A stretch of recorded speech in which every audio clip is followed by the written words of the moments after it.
അറിഞ്ഞൂടാ. എല്ലാരും പറയുന്നത് ഞാനാണ് ഇവിടെ സെൽഫിഷ്, ഞാനാണ് ഗെയിം കളിക്കുന്നത്. പക്ഷെ ഞാനൊരാൾക്ക് വിഷമം വരുമ്പോൾ ഹലോ ഗൈസ്, അപ്പോൾ ഇന്ന് ബിഗ് ബോസ് ഹൗസിൽ ശരിക്കും ഡ്രൈ ഡേ ആണ്. ആ ഡ്രൈ ഡേ എന്ന് പറഞ്ഞാൽ എല്ലാവരും ഉറങ്ങും, പിന്നെ ഹാപ്പി ആയിട്ട് ഇരിക്കും, വേറെ ഒന്നും കണ്ടന്റ് ഒന്നും ഉണ്ടാവാറില്ല. പക്ഷേ ഇന്നൊരു കണ്ടന്റ് ഉണ്ടായിട്ടോ അവിടെ. കാരണം എന്താണെന്ന് വെച്ചാൽ ഇന്ന് ശരിക്കും വിഷുവിൻ്റെ പ്രോഗ്രാമിന് വേണ്ടിയിട്ട് ഇവർ ഡാൻസ് പ്രാക്ടീസ്, സ്കിറ്റ്, അങ്ങനെ എന്തൊക്കെയോ പ്രാക്ടീസൊക്കെ നടക്കുന്നുണ്ട് എല്ലാവരും. അതിൽ ഡാൻസ് പ്രാക്ടീസിന് നമ്മളെ ക്യാപ്റ്റൻ ജാസ്മിനെ വിളിച്ചിട്ടാണ് ബിഗ് ബോസ് കോർഡിനേറ്റ് ചെയ്യാൻ പറഞ്ഞത്. അപ്പോൾ ജാസ്മിൻ എല്ലാവരോടും പറഞ്ഞു, എല്ലാവരും ആരൊക്കെ ഇഷ്ടമുള്ള ഒരു ഡാൻസ് കളിക്കുക എന്നൊക്കെ പറഞ്ഞ് ജാസ്മിൻ്റെതായ ഒരു സ്റ്റൈലിൽ ജാസ്മിൻ എല്ലാവരോടും പറയുന്നുണ്ട്. ജാസ്മിൻ അങ്ങനെ ഒരു റെസ്പെക്റ്റ് ഇല്ലാത്ത രീതിയിലാണ് സംസാരിക്കാറ്. വാടാ അത് കളിക്ക്, ഇത് കളിക്ക്, ആ രീതിയിലാണ് ജാസ്മിൻ സംസാരിക്കാറ്. പക്ഷേ സിബിൻ അത് അത്ര ഇഷ്ടമല്ല കേട്ടോ. ആ ഒരു ടോക്കില്ലേ, അവളുടെ ആ ഒരു രീതിയിലുള്ള സംസാരം സിബിന് ഇഷ്ടമല്ല. അപ്പോൾ ഇന്ന് പ്രാക്ടീസ് ചെയ്യാൻ നിൽക്കുന്ന സമയത്ത് ജാസ്മിൻ പിന്നെയും പറയുന്നുണ്ട്, തിരുവാതിര കളിക്കുന്നവർ മറ്റേ ഡാൻസ് കളിക്കണ്ട, അതാ നല്ലത്, എനിക്ക് അതേ വൃത്തി ഉണ്ടാവുള്ളൂ തോന്നുന്നു. പിന്നെ ആ പുതിയ കുട്ടി നന്ദന നന്നായി തിരുവാതിര കളിക്കും. അപ്പോൾ അവളോട് പറയുന്നുണ്ട്, നന്ദന വലിയ സ്റ്റെപ്സ് ഒന്നും എടുക്കണ്ട, ചെറിയ സ്റ്റെപ്സ് മതി, കാരണം മറ്റുള്ളവർക്കൊക്കെ പഠിക്കണം. ജാസ്മിൻ പറയുന്നതിൽ പോയിന്റ് ഉണ്ട്, പക്ഷേ അത് ജാസ്മിൻ അങ്ങനെ പറഞ്ഞുകൊണ്ടിരിക്കുക.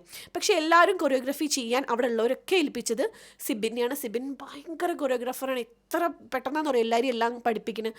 അപ്പോൾ ജാസ്മിൻ ഇങ്ങനെ പറഞ്ഞുകൊണ്ടിരിക്കുക, നന്ദന അങ്ങനെ ചെയ്താൽ മതി, ഇത്ര മതി കേട്ടോ, അത്രയൊന്നും വേണ്ട, എല്ലാവരും അങ്ങനെ എന്നൊക്കെ പറഞ്ഞാൽ അവളുടേതായ രീതിയിലുള്ള സംസാരം അവൾ സംസാരിക്കുക. അവൾ ക്യാപ്റ്റനാണ്, അവളെ ഏൽപ്പിച്ചതാണ്, അവൾ ആ കാര്യമാണ് ചെയ്യണത്. പക്ഷേ ആ രീതി അത്ര സുഖമായിട്ട് എനിക്കും തോന്നിയില്ല. പക്ഷേ സിബിൻ അതിൻ്റെ ഇടയ്ക്ക് ഒറ്റയടിക്ക് പറഞ്ഞു, ജാസ്മിൻ നീ എല്ലാത്തിലും സ്റ്റാർ ആവണം, അപ്പോൾ ഇവിടെയും കയറി സ്റ്റാർ ആവണ്ട, നിൻ്റെ ഈ സ്വഭാവം നിർത്തിക്കോ, എനിക്കത് ഇഷ്ടപ്പെടില്ല എന്നുള്ള രീതിയിൽ നല്ല രീതിയിൽ സിബിൻ ശരിക്കും ഇങ്ങോട്ട് കൊടുത്തു. അതിൽ ജാസ്മിന് ശരിക്കും ഇൻസൾട്ടായി. കാരണം ഇൻസൾട്ടഡ് ആയിപ്പോവും, കാരണം അത് വിഷമാവും. കാരണം ഒരുപാട് പേര് നിൽക്കുന്നുണ്ട്. അതിൻ്റെ ഇടയിൽ ജാസ്മിൻ എല്ലാവരും ഡാൻസ് ചെയ്യാൻ വേണ്ടി വട്ടത്തിൽ ഇങ്ങനെ നിൽക്കുക. അതിൻ്റെ ഇടയിൽ സിബിൻ പറയാം, നിൻ്റെ ഈ സ്റ്റാറാവിൽ ഇവിടെയും വേണ്ട, കാരണം ഫണ്ണായിട്ട് ചെയ്യുന്ന ഒരു കാര്യമാണ്. അപ്പോൾ അതിൻ്റെ ഇടയിൽ ഇയാൾ സിബിൻ ഇങ്ങനെ പറഞ്ഞപ്പോൾ ജാസ്മിന് ഭയങ്കര വിഷമായി.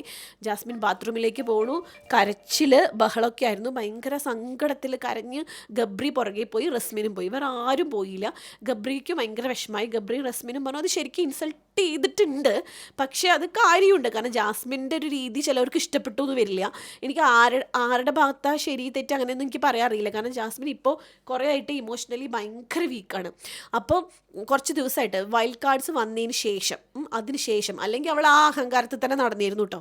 അപ്പോൾ ജാസ്മിൻ ഭയങ്കര കരച്ചിലായി, ഭയങ്കര കരച്ചിൽ പറഞ്ഞാൽ ശരിക്കും തകർന്ന പോലത്തെ ഒരു അവസ്ഥയിലാണ് ഇരുന്നത്. ഇതിലും ഇനിയൊരു രസമുണ്ട്, ആകെ ആ കണ്ടസ്റ്റൻസിൻ്റെ ഭാഗത്തുനിന്ന് ജാസ്മിൻ്റെ അടുത്തേക്ക് വന്നത് ഗബ്രിയും റസ്മിനും വരുന്ന ഉറപ്പ്, അല്ലാതെ വന്ന ഒരേ ഒരാൾ ഋഷിയാണ്. അത് സത്യം പറയട്ടെ, പറയാതിരിക്കാൻ വേട്ടോ, ഋഷിക്ക് അതിനുള്ളൊരു ക്വാളിറ്റി, ഞാൻ പറഞ്ഞില്ലേ ഋഷി എന്ന് പറഞ്ഞ വ്യക്തി ഒരു ജെനുവിനാണ്. അയാൾക്ക് ഈ സങ്കടം സഹതാപം ഇതൊക്കെ നന്നായിട്ടുള്ള ആളാണ്. അവിടെ വന്നിട്ട് ജാസ്മിൻ കരയണ്ട പോട്ടെ എന്നൊക്കെ പറഞ്ഞു. വേറൊരാളും വന്നില്ല, അത് വേണമെങ്കിൽ അവർ മനസ്സിലാക്കട്ടെ, അതായത് ജാസ്മിനും ഗബ്രിക്കും മനസ്സിലാവട്ടെ. കാരണം വേറൊരാളും ഇപ്പോൾ ഇവർ പവർ ഹൗസിലേക്ക് എടുത്ത നമ്മളെ അപ്സരയോ ശ്രീതു ശരണ്യ ഇവരാരും ഒന്നിക്കും വന്നില്ല. ഋഷി മാത്രമേ വന്ന് നോക്കിയുള്ളൂ.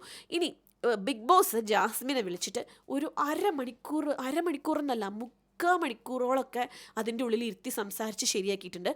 കുറച്ച് കാണിക്കും, കുറേ കാണിക്കില്ല. പിന്നെ അവൾ ലാസ്റ്റ് ആയിപ്പിക്ക് ശരിയായി. ബിഗ് ബോസിൻ്റെ മുമ്പിൽ ജാസ്മിൻ പൊട്ടിക്കരഞ്ഞിട്ടുണ്ട്. ബിഗ് ബോസ് എന്തൊക്കെയോ കുറേ പറയുന്നുണ്ട്, പക്ഷേ പിന്നൊന്നും നമ്മളെ കാണിച്ചില്ല. കുറേ നേരം എന്ന് പറഞ്ഞാൽ കാണിച്ചതേ ഇല്ല. അവരെന്തൊക്കെയാണ് സംസാരിക്കണം, ചിലപ്പോൾ ബിഗ് ബോസ് ശരിക്കും പറഞ്ഞു കൊടുത്തിട്ടുണ്ടാവും, ഇത്ര പേടിക്കാനൊന്നും ഇല്ല എന്നുള്ള രീതിയിൽ പറഞ്ഞിട്ടുണ്ടാവും എന്ന് വിചാരിക്കുന്നു. അങ്ങനെ ബിഗ് ബോസ് എന്നിട്ട് ഒരു 3/4 മണിക്കൂർ കഴിഞ്ഞപ്പോൾ ജാസ്മിൻ ഓക്കെ ആയി പുറത്തിറങ്ങി വന്നു. ഇനി ഇതിലൊക്കെ ഒരു കാര്യം എനിക്ക് പറയാനുള്ളത് എന്താണെന്ന് വെച്ചാൽ, ഇപ്പോൾ ഈ വൈൽഡ് കാർഡ്സ് വന്നിട്ട് പൊട്ടത്തനാണ് കാണിച്ചത് ഫുള്ള്. കാരണം ഇവർ ജാസ്മിനോട് ഇങ്ങനെ ഫുൾ ടൈം ഇങ്ങനെ റിയാക്ട് ചെയ്യുമ്പോൾ ഇവർ വിചാരിക്കുന്ന ജാസ്മിൻ്റെ ഗെയിം പൊട്ടയാണെങ്കിൽ ജാസ്മിന് ആർക്കും ഇഷ്ടമല്ല എന്നൊക്കെ അറിയാം. പക്ഷേ ഇപ്പോൾ ഇവരുണ്ടാക്കി തീർത്തത് എന്താണെന്ന് പറയുമോ, സായി തൊട്ട് സിബിൻ വരെ ഉണ്ടാക്കി തീർത്തത് എന്താണെന്ന് വെച്ചാൽ ജാസ്മിനോട് പുറത്ത് എല്ലാവർക്കും ഒരു സഹതാപം വന്നു തുടങ്ങി. സഹതാപം 100% വരും, അങ്ങനെ അവൾക്ക് വോട്ട് കിട്ടും. ഇപ്പോൾ അവളൊരു സഹതാപം അർഹിക്കുന്ന കുട്ടിയായിട്ടാണ് ആ ബിഗ് ബോസ് ഹൗസിൽ നടക്കുന്നത്. ഒറ്റപ്പെട്ട് സങ്കടത്തിൽ ഗബ്രീനെ പോലും വല്ലാണ്ട് അവൾ ആശ്രയിക്കാണ്ട് നടക്കുമ്പോൾ സ്വാഭാവികമായിട്ടും പുറത്തുള്ളവർ ജാസ്മിന് വോട്ട് ചെയ്യും. ഇത്രയും കാലം ചെയ്തതെല്ലാം മറന്നു പോകും. അപ്പോൾ വൈൽഡ് കാർഡ്സിന് അത്ര ബുദ്ധിയില്ല. പക്ഷെ പൂജയ്ക്ക് അതറിയാം. പൂജ പലപ്പോഴായി ഇത് പറയുന്നുണ്ട്, ഇനിയൊരു സഹതാപത്തിക്ക് കടത്തി വിടല്ലേ നിങ്ങൾ എന്ന് പൂജ ഇടയ്ക്കിടയ്ക്ക് പറയുന്നുണ്ട്. ബാക്കി ആർക്കും അത് മനസ്സിലായിട്ടില്ല. എന്തായാലും ജാസ്മിൻ ഇനി സഹതാപ വോട്ട് കിട്ടുന്നുള്ള കാര്യത്തിൽ ഒരു സംശയവുമില്ല.